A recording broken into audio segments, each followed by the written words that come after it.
I still remember the sound of their laughter that night, sharp, careless echoing against the marble walls of the home I paid for. They thought they were laughing at me, the unemployed wife who couldn't land an entry-level job. None of them knew that the wine in their glasses, the chandelier above their heads, even the chairs they were sitting on were all purchased by the very company I owned, the one they worked for. James. My husband of 8 years sat at the center of it all, his tie-loosened face flushed with arrogance. He was always loudest when he drank, always eager to prove himself in front of his colleagues. She couldn't even handle a basic interview, he said, his voice dripping with mock sympathy. Maybe she should try the coffee shop down the street. I hear they're hiring baristas. Their laughter followed, cruel and synchronized like a pack of hyenas circling their prey. I kept my expression soft, humble, my hands resting calmly on the rim of my water glass. I'd perfected that expression, the polite smile of a woman pretending not to care. Inside, I felt the familiar burn of humiliation, the kind that used to sting when I was younger, when I didn't yet understand that patience could be a weapon. It had taken me years to master silence, to let men like James think they were winning, while I quietly observed every move they made. That night, I looked at him across the room, remembering the man I'd once thought was different. I was 36 when I met James. At the time, I'd already built something extraordinary, Reynolds Technologies, a company I'd founded from the wreckage of my father's failure. My father had been a good man too, trusting, too honest to survive the wolves of the corporate world.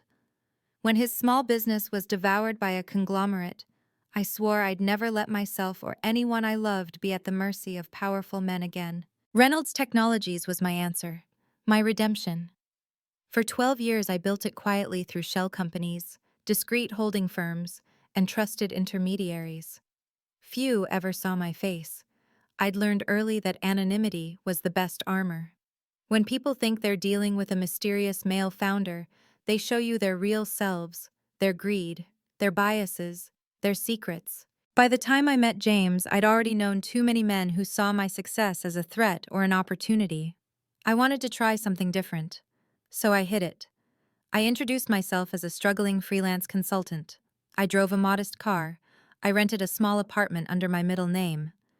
And when James smiled at me across the bar at that charity gala, I thought maybe finally here was someone who would love me for who I was, not what I owned. At first he seemed kind, supportive even. He told me I had potential. He said he admired my persistence. He'd bring me coffee when I worked late, kiss my forehead, and tell me I'd make it someday. But somewhere between our wedding vows and the day he moved into our house, the one I'd bought years before, that kindness curdled into something colder. It started small. Subtle jokes about my freelancing not being a real job, questions about what I even did all day. Then when his career began to rise, thanks ironically to a firm I secretly owned, his tone changed completely. By then, James had joined Reynolds Technologies as VP of Operations, completely unaware that the company he served belonged to his wife. I'd orchestrated his hiring through an external headhunting firm to avoid suspicion. Watching him settle into a position of power built on my own creation was enlightening. He wore my success like a stolen suit, too large for him, but convincing enough to fool his friends. That night, as he laughed about my supposed failures, I felt an unexpected calm wash over me. The kind of calm that comes when the outcome is already decided, when you know the storm is inevitable, and all that's left is to savor the silence before it hits. The clock on the mantel ticked softly. The crystal glass in my hand caught the light as I watched them, 5 men in tailored suits, drunk on scotch and ego. They thought they ruled the world. They had no idea the world they ruled was mine. When James lifted his glass to toast, I smiled faintly and excused myself. "I think I'll head upstairs," I said. "Big day tomorrow, another interview." He didn't even glance at me. "Don't wait up, sweetheart," he called out, smirking. "We're celebrating Peterson's promotion tonight." Peterson, my plant. My quiet, loyal executive placed in senior management months earlier, reporting directly to me. Tomorrow he would be documenting every word of their drunken arrogance, adding it to the file I'd been building for over a year. Upstairs behind the closed door of my private study, the laughter below faded into a muffled drone. I pressed my thumb against a hidden panel in the wall, revealing a secure workspace. 3 monitors flickered to life, displaying real-time operations from across my company's global network. This was my true world. The empire I'd built brick by digital brick, held together by trust strategy and ironclad NDAs. The hum of the servers was almost soothing. I exhaled slowly and opened a folder marked Termination Package, Confidential. Inside were 6 envelopes, each embossed with the Reynolds Technologies seal. 5 bore the names of James's friends, the 6th his own. My phone buzzed softly, a message from Sarah, my closest ally, and one of the only people who knew my true identity. Final documentation ready, board briefed, meeting confirmed for 9 a.m. tomorrow. I stared at the message for a long moment, my reflection faint in the glass of the monitor. I saw not the unemployable wife James mocked, but the woman I truly was, the architect of his entire world. It wasn't rage that I felt, not anymore. Rage had burned away months ago, leaving something colder, sharper: justice, shaped like patience. Downstairs, the sound of breaking glass rang out. Laughter followed. I imagined them toasting to their promotions, to their imagined power. I pictured James bragging about his new project, unaware that the documents he was preparing to sign in the morning would strip him of everything. I glanced toward the framed photograph on my desk, my father standing in front of his small store, smiling, despite the closed sign behind him. Success, he used to tell me, isn't about noise. It's about timing. Wait long enough and your enemies will always reveal themselves. I smiled softly. The timing was perfect. As I powered down the monitors, I caught a glimpse of the security feed, James and his colleagues stumbling into their waiting cars, their laughter fading into the night. Their drivers, my employees, were discreetly recording everything, including their intoxication. Every detail mattered. Every piece of evidence was part of the story I would unveil tomorrow. In the quiet of my room, I changed into the same simple pajamas I'd worn for years, part of the illusion of modesty. As I brushed my hair, I caught my own eyes in the mirror and whispered one more night. Tomorrow they would all see who I really was. Tomorrow the invisible woman would become impossible to ignore. As I slipped into bed beside my sleeping husband, I thought of all the women like me, underestimated, dismissed, laughed at, and wondered how many of them carried worlds in secret, waiting for the right moment to roar. Outside, the first light of dawn began to bleed across the city skyline. By sunset, everything would change. Morning came like clockwork, sharp, bright, and merciless. I woke before James, listening to the rhythm of his restless breathing beside me.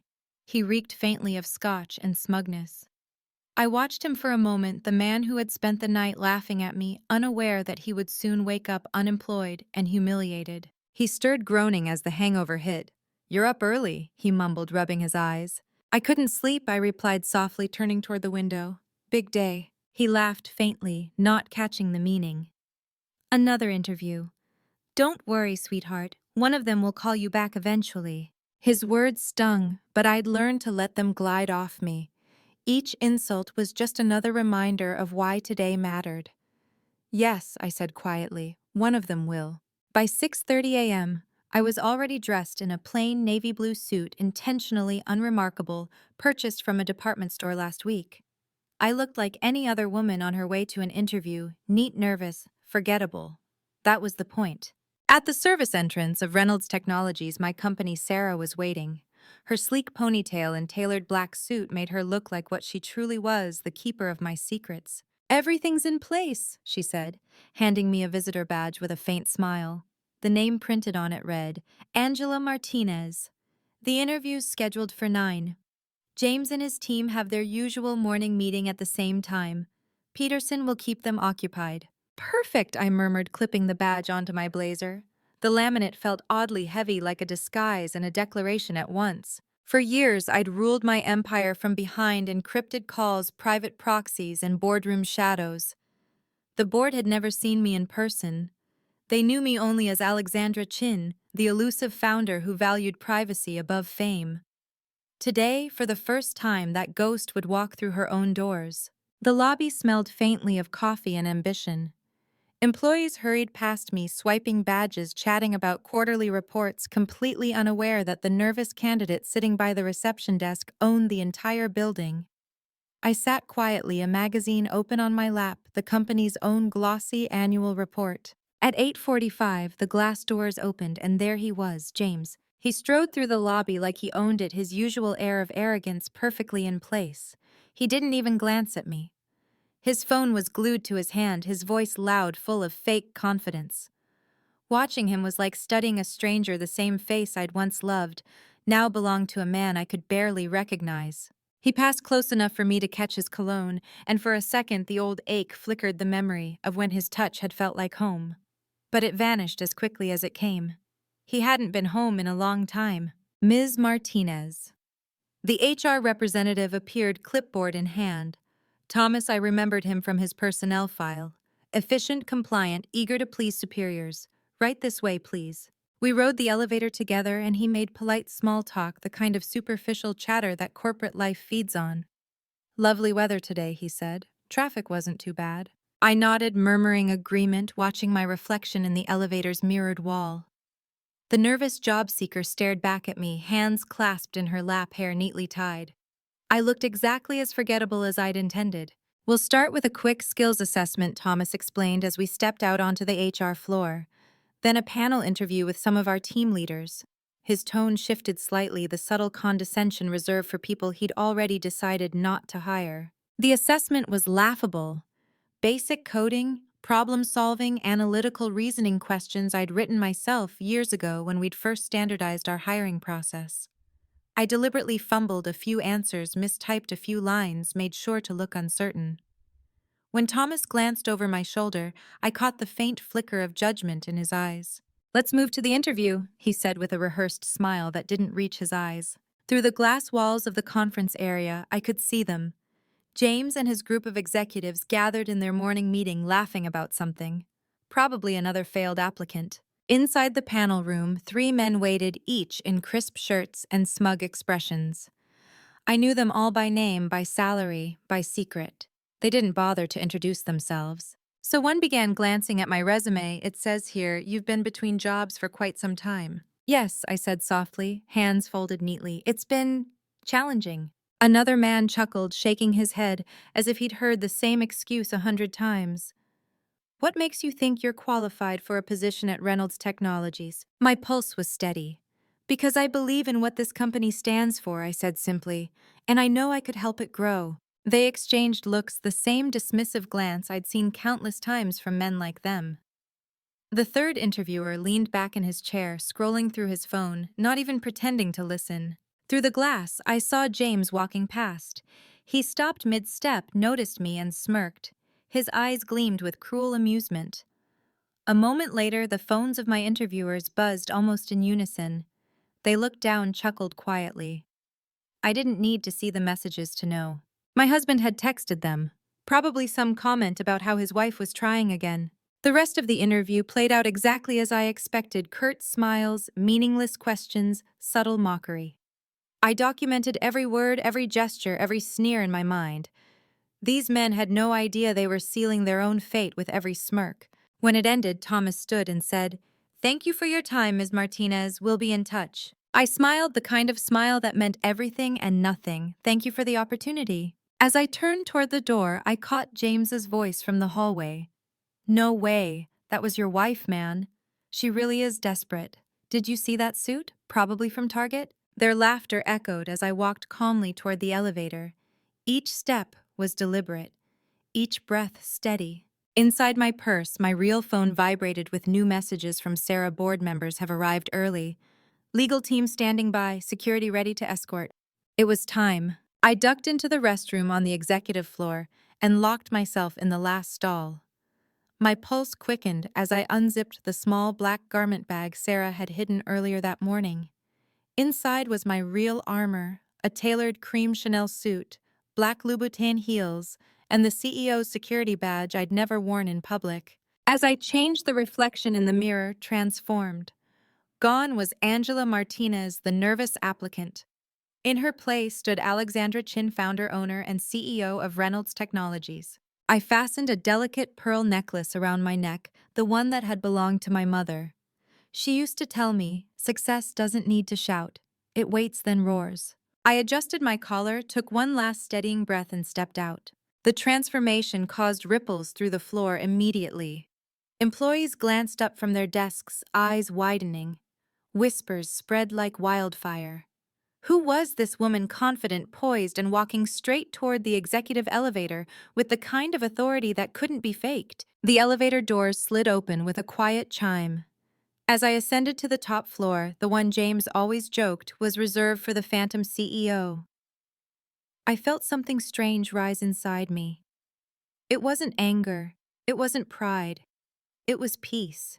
For years, I'd hidden in the shadows of my own empire, letting others take credit, letting others believe they were in control. But the truth had always been waiting, patient and sharp. When the doors opened onto the executive level, the soft carpet absorbed the sound of my heels as I walked down the hall.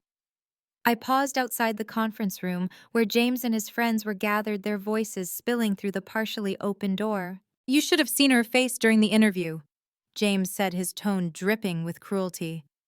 "My own wife, thinking she could actually land a position here.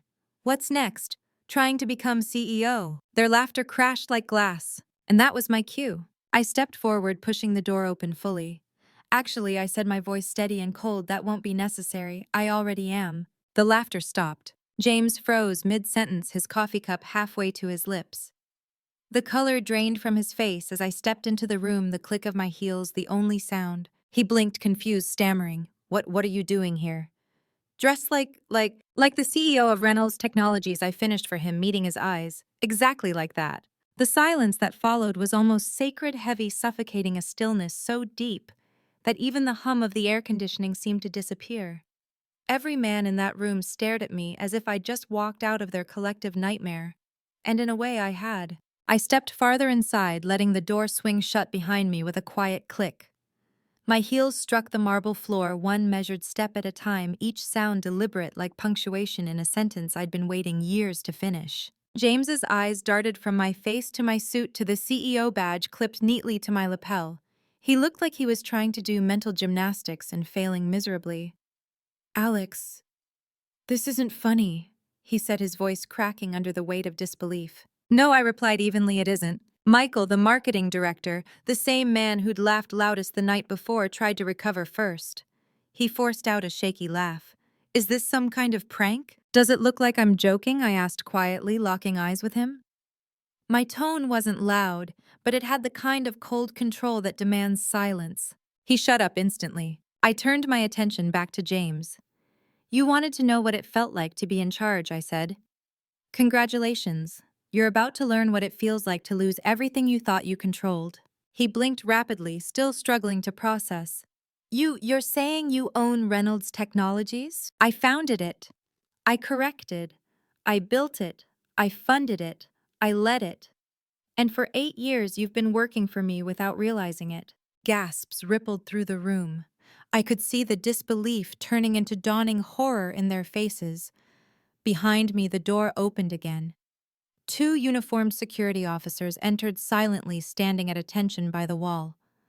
Their presence wasn't dramatic, it was simply procedural, controlled. "Security?" James sputtered. "You called security on me?" "Oh no," I said calmly. "They're not here for me, they're here for you." I pulled my phone from my pocket, tapped a single button, and instantly every monitor in the room lit up. Dozens of screens flickered to life, conference recordings, email chains, financial reports, even video clips from last night's gathering in our home. The men froze as their own words filled the room, the cruel laughter, the casual insults, the alcohol-fueled arrogance. And then mixed among them came worse things, evidence of their misconduct. Private meetings with competitors, inflated expense reports, small leaks of confidential company data, all traced back to them. James's hand trembled as he set down his coffee cup. "Where did you get—" "From my company servers," I interrupted. "My legal team has been gathering evidence for months. You might call it quality control." Michael's chair screeched against the floor as he stood abruptly. "I think I should go." I turned my head slowly toward him. "Sit down." Something in my tone, maybe the calmness, maybe the authority, made him obey without another word. My gaze swept across the room. "You all thought you were untouchable," I said, my voice soft but cutting. "You mocked me. You mocked other employees. You treated people beneath you as toys, but you forgot that power isn't in the noise you make. It's in who signs your checks. The screen shifted to show their employment contracts, every clause, every confidentiality agreement, every non-compete. I own every intellectual property you've ever contributed to, every patent, every deal, every report you bragged about in bars. All of it belongs to me. James was pale now, his lips parted but no sound came out. You can't do this, he finally said, his voice hoarse. I'm your husband. Exactly, I said softly. I reached up, removed my wedding ring, and placed it gently on the table in front of him. And as of this morning, I'm also your employer, which means I'm the one terminating you for cause. His eyes widened, panic flooding in. You wouldn't— Oh, but I already have. Sarah stepped into the room, just then, her presence as quiet and precise as ever. She handed me a sleek black folder and a tablet. All termination papers have been signed and notarized, she said. Board approval confirmed. Legal is standing by. Thank you, Sarah, I said, never taking my eyes off James. Would you please inform HR to process final settlements and revoke access immediately? Yes, ma'am. The use of ma'am sent a visible shiver through the room. I opened the folder and placed the stack of documents on the table, sliding them toward the group. These are your termination notices. Each one includes a detailed record of your misconduct. You may read them on your way out. Michael leaned forward, scanning the first page, and went completely still. You recorded everything, he whispered. Every meeting I said, every email, every unauthorized transaction, every inappropriate remark. James finally stood, his hands shaking. This is insane. You can't humiliate me like this in front of everyone. I tilted my head slightly. James, you humiliated me for years in front of your friends, your colleagues, your mother. The only difference is that I'm not laughing. He took a step toward me, and immediately, one of the security officers shifted forward. James stopped, realizing how small he suddenly looked in the reflection of the glass wall, just another man caught in his own downfall. I've already briefed the board, I continued. They're waiting next door for the official handover. You won't be attending that meeting. His jaw clenched. The board knows. They do, I said. They've always known me. They just never knew who I was married to. Sarah's tablet chimed softly. Access revoked, she confirmed. Building clearance, server permissions, all accounts disabled. Thank you, I said again, then turned to the men seated at the table. Gentlemen, security will escort you out. Please don't make this harder than it already is. Michael looked on the verge of tears. The others stared blankly, their minds clearly scrambling for lifelines that didn't exist. I turned to James one last time. His face was gray, his posture defeated. You always said I didn't understand what it meant to work hard, I said. That I didn't know what real business was. But the truth is, James, you never understood what real power looks like. It doesn't need to prove itself. It just acts. With that, I turned and walked out, leaving him standing there among the ruins of his own arrogance. In the hallway, the sound of my heels echoed against the marble, steady, unhurried final. The boardroom was waiting. 12 men and women sat around the long mahogany table, eyes wide as I entered. Some of them had known me for years, though only through encrypted calls and intermediaries. Now they saw the face behind the empire. Good morning, I said, taking my seat at the head of the table. Let's begin. Sarah distributed copies of the official documents. Effective immediately, I continued. The following executives are terminated for cause. Their misconduct has been documented and verified.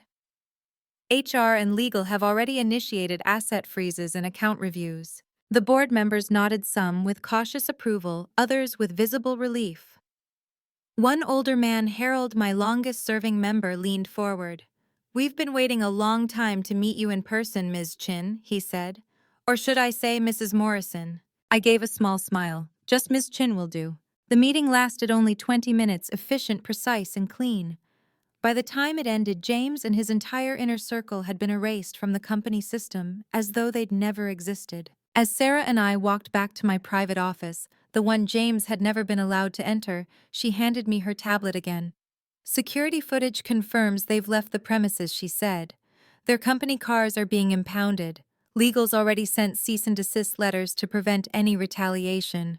Through the tall glass windows, I looked down at the parking lot below. I could see them, 5 men, all pale and disoriented, standing beside their drivers. They looked small from up here, diminished like chess pieces being swept from the board. What about the house? I asked quietly. Already handled, Sarah said. Security is changing the locks now. Your belongings have been moved to the penthouse as planned. She hesitated, then smiled faintly. James's things are being delivered to his mother's house. I let out a breath, not laughter, not quite relief, just a slow exhale that felt like release. Perfect. Sarah nodded toward my desk. One more thing, the divorce papers. They'll be filed by noon. The prenup is airtight. He'd insisted on that prenup years ago, thinking it would protect his assets. The irony still made me smile. I stood by the window watching the world move on below and thought about everything I'd lost and everything I'd reclaimed. Revenge wasn't about anger, it was about balance. And for the first time in years, everything finally felt balanced. The office felt different once they were gone, quieter, almost sacred. The kind of silence that comes after a storm when the air still hums with leftover electricity. I stood there by the floor-to-ceiling windows of my top-floor suite, watching as James and his friends were escorted to their cars far below. Even from this height, I could read the disbelief in their slumped shoulders, the panic in the way they moved. They had no idea that this wasn't just the end of their careers, it was the unraveling of everything they'd built their egos on. Sarah joined me, tablet in hand as always. Their access has been fully revoked, she reported. Email accounts locked, key cards deactivated, expense reports frozen. Legal's already flagged all their accounts for review. I nodded slowly, still watching the scene below. James stood beside his black sedan, looking small for the first time in his life. His driver, one of my employees of course, kept a polite distance, but I could tell he was recording the moment discreetly on the dash cam. Evidence. Always evidence. What about the house, I asked? Security is on site, Sarah said. Locks changed. Your personal belongings are already at the penthouse. His things are being delivered to his mother's place this evening. I smiled faintly, not out of cruelty but satisfaction. Good. That should make for an interesting dinner conversation. About the divorce, she began. The papers, filed an hour ago, Sarah confirmed. The prenup he made you sign was airtight. Ironically, he just protected you. For a moment, I didn't answer. I just stared out at the skyline, the city I'd conquered one deal at a time, the one I'd let him believe he'd earned. My reflection looked back at me from the glass, the calm, composed face of a woman who had finally stopped pretending to be small. Make sure the press release goes out within the hour, I said. Use the standard phrasing, zero-tolerance policy, corporate restructuring commitment to ethical leadership. Keep it factual but firm. Sarah nodded, tapping rapidly on her tablet. Already drafted and approved. We'll also release an internal memo to all staff at noon. And James, if I asked, though the question was rhetorical. He's already trying to control the narrative, she said, turning the tablet toward me. On the screen was a draft of his latest LinkedIn post, parting ways with Reynolds Technologies due to strategic differences. Strategic differences, I repeated with a dry laugh. Of course. He's always been good at half-truths. Sarah's fingers danced across the screen again. Counterstatements ready. Simple and irrefutable misconduct, breach of contract, and violation of company ethics. Legals reviewed it. Send it. She nodded. Done. I walked slowly to my desk, the one James had never once seen, and sat down. The surface was clean, organized, perfectly symmetrical. It had always been my sanctuary. Every inch of this office, from the textured walls to the hidden safe beneath the floorboards, had been designed for control, for privacy, for power. How long before word spreads through the company, I asked. It already has, Sarah said. Half the staff knows by now that the mysterious founder, the one they called the Phantom CEO, is you. The rest will hear by the end of the day. Some are stunned, some are inspired. Most are relieved. I looked up, relieved. Apparently morale's already up. Peterson says people are calling this morning the reckoning. That made me laugh softly. Not a cruel laugh, a quiet, tired one. Good. Let's make sure they understand this isn't just revenge. It's reform. Sarah tilted her head. Reform. Yes, I said, leaning back in my chair. For years, this company ran on fear disguised as discipline. The culture those men created, the arrogance, the exclusion, the humiliation, it poisoned everything. That ends now. The phone on my desk buzzed. Sarah glanced at the caller ID. It's him, she said. Decline it. She tapped the screen. The call disappeared. He'll try again, she said. Let him. The more he tries, the more desperate he looks. For the next few hours, we worked in silence, orchestrating what I privately called Phase 2, the cleanup. Every department James had overseen was now under review. Every project he'd touched would be audited. I wasn't just purging people, I was purging rot. At one point, Sarah looked up from her tablet. "Do you want to schedule the all-hands meeting for tomorrow morning? Everyone's waiting to hear directly from you." I hesitated. The thought of standing before hundreds of employees, of revealing myself completely after years of being a ghost, made my pulse quicken. Not from fear, but anticipation. "Yes," I said, 10 a.m., I'll address everyone myself. "I'll prepare the auditorium," she said, her voice carrying a faint note of pride. It's time they met their real CEO. As the sun began to set, the golden light filled my office, bathing everything in a quiet, almost holy glow. Down below, I could still see James's car parked in front of his mother's house through the security feed. He stood on the porch, hands buried in his hair, while she looked at him with confusion and disappointment. It was strange. I thought I'd feel triumphant watching him crumble, but instead what I felt was closure. He'd taken so much from me, my peace, my dignity, my trust, but now he could take no more. There was nothing left for him to hurt. "Sarah," I said quietly, "make sure the donation to the charity gala goes through." She blinked. "The one where you met him?" "Yes, double the amount, but cancel my RSVP." She smiled faintly. "Consider it done." When she left, I sat alone for a long time, staring out at the city lights as they flickered on one by one. Somewhere beneath those lights, people were finishing their workdays, going home to their families, their small apartments, their lives. They had no idea that today, justice had been quietly served in an office high above their heads. Revenge wasn't loud. It didn't announce itself. It unfolded quietly, meticulously, like a chess match you'd already won before the first move was made. I thought about my father again, about his trembling hands, the day he lost everything, about how he'd smiled through it anyway and told me, "Don't waste your anger, Alex. Channel it. Let it sharpen you, not burn you." He would have been proud today, not because I'd destroyed someone, but because I'd built something stronger in the ashes. I turned off the lights and stood by the window one last time, looking at the reflection of the woman I'd become. Strong, steady, unapologetic. Tomorrow I would face my employees not as a ghost behind a logo, but as the woman who had been underestimated for far too long. And as I walked toward the elevator, my heels echoing through the quiet corridors, I whispered to myself, "Tomorrow they'll see who I've always been." The next morning began before sunrise. I hadn't slept, not because of nerves, but because my mind refused to rest.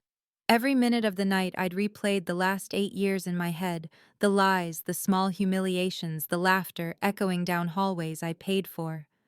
It was strange how clearly everything looked in hindsight, as if betrayal polished the past, until every crack glowed under its own cruel light. I arrived at the office just after 6. The building was still quiet, humming only with the sound of ventilation and distant machinery. Most people wouldn't arrive for another 2 hours, but I liked the solitude. There's something empowering about walking through empty halls you built from nothing. Halls your enemies once walked believing they owned. Sarah was already there, as I knew she would be. She'd been by my side since the beginning, the one person who had seen every version of me, the dreamer, the builder, the broken woman, the avenger. "Everything's ready," she said, offering me a steaming cup of coffee. "We've tested the audio visuals and live stream feeds. The all-hands meeting starts at 10 sharp. I nodded, taking a small sip. The bitterness grounded me. "How's the mood across the departments?" She smiled faintly. "Tense, but curious. People have been whispering since yesterday. Most can't believe it's true that you're the founder that you've been watching all along." "Good," I said softly. "Let them wonder. Curiosity opens hearts faster than authority ever could." At 8 o'clock, I reviewed the morning brief. James had been trying to contact multiple board members overnight. 5 calls, 3 voicemails, 2 emails full of desperate accusations. All ignored. His access was gone. His credibility was dust. The system had moved on without him. By 9:30, the building was alive with movement. Employees poured toward the auditorium, hundreds of them buzzing with questions, rumors, theories. Some were nervous, others excited. Many I imagined were afraid not of me, but of what might come next. Fear of change runs deep in any company, especially one that's just had its leadership decapitated in a single morning. I stood backstage watching the minutes tick by on the monitor. My hands were steady, my breathing calm. But inside, something deeper stirred, not nerves exactly, but gravity. Today wasn't just about revenge. It was about rebirth. At 10:00 a.m. sharp, Sarah gave me a small nod. "They're ready for you." I stepped out onto the stage. The auditorium fell silent the moment I appeared. 1,000 pairs of eyes followed me, some wide with disbelief, some narrowing with recognition. Many faces I'd seen only in reports or meeting recordings. They were the real heartbeat of this company, the engineers, analysts, designers, the quiet ones who worked late and got no credit while people like James took bows. I walked to the podium and let the silence stretch just long enough for it to settle. Then I spoke. "Good morning." My voice carried easily through the hall, steady and warm. "My name is Alexandra Chin. Some of you may know me as the founder of Reynolds Technologies. Most of you, I imagine, didn't know me at all. That's by design." I paused, scanning the faces before me. For over a decade, I built this company from behind the scenes. I watched it grow, watched all of you build it into something incredible. But in recent years, I also watched something else grow, something toxic. A culture of arrogance, of cruelty, of silence. The room remained still, yet I could feel the air tighten. A few people shifted uncomfortably in their seats. "Yesterday," I continued, "we took the first step toward changing that. You've probably heard the rumors that several senior executives were terminated." "Yes, that's true. One of them was my husband." Gasps rippled through the crowd, quiet but unmistakable. I didn't flinch. He and his circle violated our values, our ethics, and our humanity. They treated employees as expendable, mocked those who struggled, and rewarded those who stayed silent. That ends now. A murmur of agreement spread through the crowd, quiet, tentative, but growing. I saw nods, tears, even a few small smiles. These people had lived under the shadow of that toxicity for years. They understood. "This company," I said, my voice deepening, "was built on innovation, integrity, and inclusion. But innovation means nothing if people are afraid to speak. Integrity means nothing if success comes at the expense of dignity. And inclusion means nothing if the door only opens for the privileged few." I took a slow breath, feeling the weight of every word. So here's what's going to happen next. I outlined the reforms we'd spent all night finalizing: transparent HR reporting, anonymous feedback systems, mentorship programs, direct access to leadership without gatekeepers. No more fear, no more glass ceilings. Each promise landed like a spark in the crowd, lighting something new: hope. "Starting today," I said, "my door is open. Literally. If you have something to say, I will listen. If you've been ignored, you will be heard. If you've been wronged, you will be made whole." Then I softened my tone. "I know some of you are scared. Change is hard, especially after years of silence. But I want you to remember this. I built Reynolds Technologies because I believed people could create something extraordinary when they're seen and respected. I still believe that. And I'm here now to make sure it finally happens." For a long moment, there was only silence. Then someone in the front row began to clap. Another joined. Then another. The applause grew until it filled the room like thunder, not polite, not hesitant, but real. I felt the weight in my chest loosen, the tension in my shoulders dissolve. When it finally quieted again, I smiled faintly and said, "Let's get back to work." As I stepped off the stage, Sarah met me with a quiet, proud look. "You just changed everything," she said. "Not yet," I replied, "but we're getting there." The rest of the day unfolded in waves. Departments buzzed with cautious optimism. Employees sent messages of support, some even tears of gratitude. Others, those loyal to James, resigned quietly by evening. I didn't mourn them. Loyalty built on fear isn't loyalty at all. In between meetings, Sarah came in with updates. "James has been trying to contact some of our clients, particularly the Thompson account." I almost smiled. "Of course he has. He's spinning the story," she continued, "claiming he was forced out, that you manipulated the board." "Let him talk," I said simply. "The truth will outrun him soon enough." And it did. By the next morning, the Thompson account requested a meeting with me. When Sarah asked why, their CEO had replied, "Because the wife we were told was useless, just saved the company he nearly destroyed." That meeting I knew would mark the next stage of his unraveling. But tonight, for the first time in years, I felt peace. Standing by my window again, the city lights shimmering beneath me, I whispered a silent thank you to my father for his lessons, his patience, and his quiet wisdom. Revenge, I realized, wasn't about rage. It was about restoration, about reclaiming the voice you gave away and using it not to destroy, but to rebuild. Tomorrow would bring new battles, legal threats, press questions, corporate rumors. But tonight I allowed myself one small victory. I poured a glass of wine, raised it to the skyline, and said softly, "To the quiet ones, may the world never underestimate us again." That night the rain came without warning, a slow, steady drizzle that turned the city's lights into watercolor reflections across the glass of my penthouse windows. I stood there barefoot, the silk hem of my robe brushing against the floor, watching the droplets race each other down the glass. The world below looked softer, in the rain blurred at the edges, forgiving. I hadn't planned to think of James again. I told myself I'd close that chapter the moment I placed the divorce papers on the desk. But the truth was, silence had a way of inviting ghosts back in. The quiet of the penthouse was too clean, too vast. It echoed in the places where our old arguments used to live. My phone buzzed once, a single message notification lighting up the screen. The sender's name made my pulse stutter. James Morrison. I should have deleted it without reading, but I didn't. I opened it. James, I don't even know where to begin.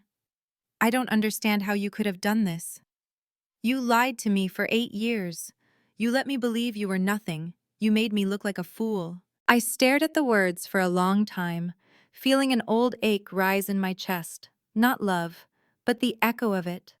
The shadow left behind when something beautiful turns cruel. He'd written again a few seconds later. James, I'm ruined. Do you understand that?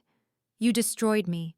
The company was my life. You were my life. It was almost pathetic the way he made himself the victim, even now, the way he twisted the truth into a shape that fit his pride. I set the phone down on the marble counter and poured myself another glass of wine, the deep red liquid catching the reflection of the city lights. He wanted sympathy, but he'd spent years mocking me, diminishing me, teaching me how to live without it. I took a slow sip, then picked the phone back up and typed carefully. Me, I didn't destroy you, James. You did that yourself. I just stopped saving you. I didn't wait for his reply. I set the phone face down and let the weight of that truth fill the room. When I finally went to bed, the sound of the rain against the glass carried me into sleep, the first real sleep I'd had in months. The next morning, sunlight poured into the penthouse like forgiveness. I woke before my alarm, the sheets cool against my skin, the air still scented faintly of rain. I made myself coffee and opened the window to the sound of distant traffic.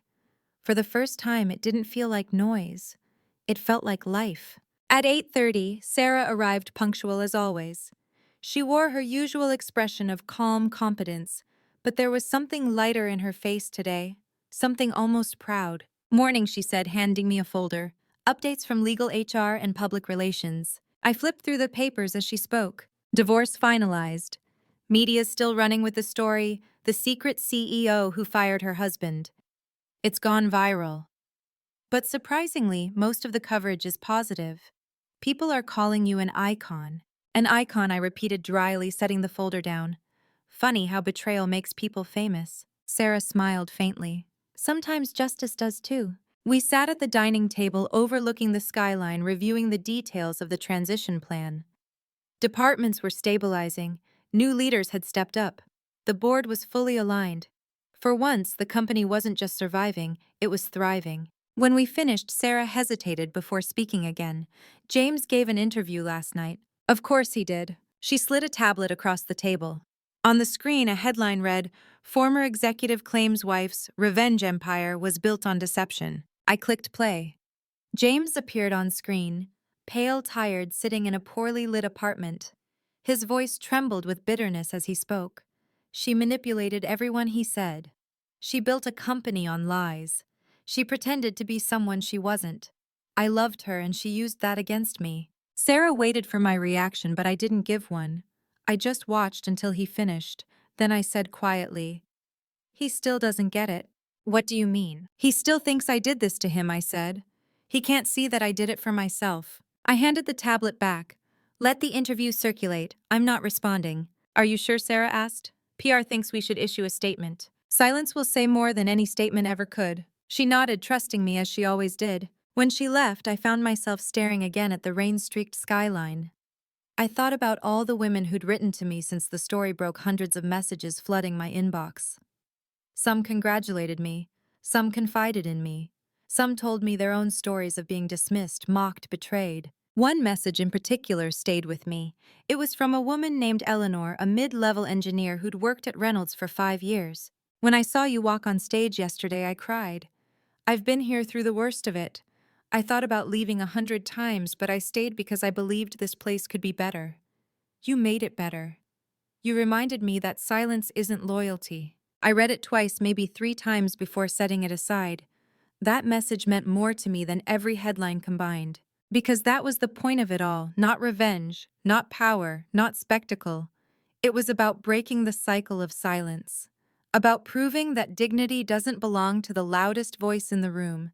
It belongs to the one that refuses to be erased. That evening, as twilight settled over the city, I received an unexpected call from an unfamiliar number. I almost ignored it, but something made me answer. A soft male voice came through. "Mrs. Chin, this is Thomas, from HR." I recognized his name instantly, the same man who had interviewed me under my fake identity, who'd laughed behind my back with the others. "I wanted to apologize," he said quietly, "for how I treated you during your interview. I didn't know who you were, but that's not an excuse. I was arrogant, unkind. I've been thinking about it ever since." I leaned back in my chair, letting the weight of his words settle. "Thank you for saying that," I said finally. "It takes courage to admit when we're wrong." "I just wanted you to know," he continued. "I'm trying to do better, to listen more. I think the company's changing for real this time." "I'm glad," I said softly. "That's all I ever wanted." When we hung up, I sat there for a while staring at the fading light over the horizon. Redemption comes in strange forms. Sometimes it's loud and public. Sometimes it's quiet and personal. A phone call, a confession, a shift in someone's heart. I smiled faintly. That was the real revenge, wasn't it? Not the firing, not the downfall, but the change that came after. The ripple effect of truth. That night before bed, I wrote something in my private journal, the same one I'd kept since my father's passing, filled with dreams, notes, fragments of his advice. Revenge gave me closure, but forgiveness gave me freedom. One destroys the past, the other reclaims the future. I closed the journal gently and placed it on my bedside table. The city hummed softly below, alive with stories I would never know. But for once I didn't feel small within it. I felt infinite, like someone who had finally stepped into her full truth after years of hiding behind glass walls and polite smiles. Tomorrow I would wake up early again, walk into my company not as a ghost, but as myself, completely unapologetically. I turned off the light, the city glow washing over me, and whispered to the quiet room, "Here's to the women they underestimate, may we never stay silent again." Then I smiled, closed my eyes, and let the peace finally find me. If this story touched you, don't forget to like, share, and subscribe. Not just for me, but for every woman who's ever been underestimated, silenced, or doubted. Leave a comment below, tell me your story. Because sometimes the act of being heard is the sweetest revenge of all.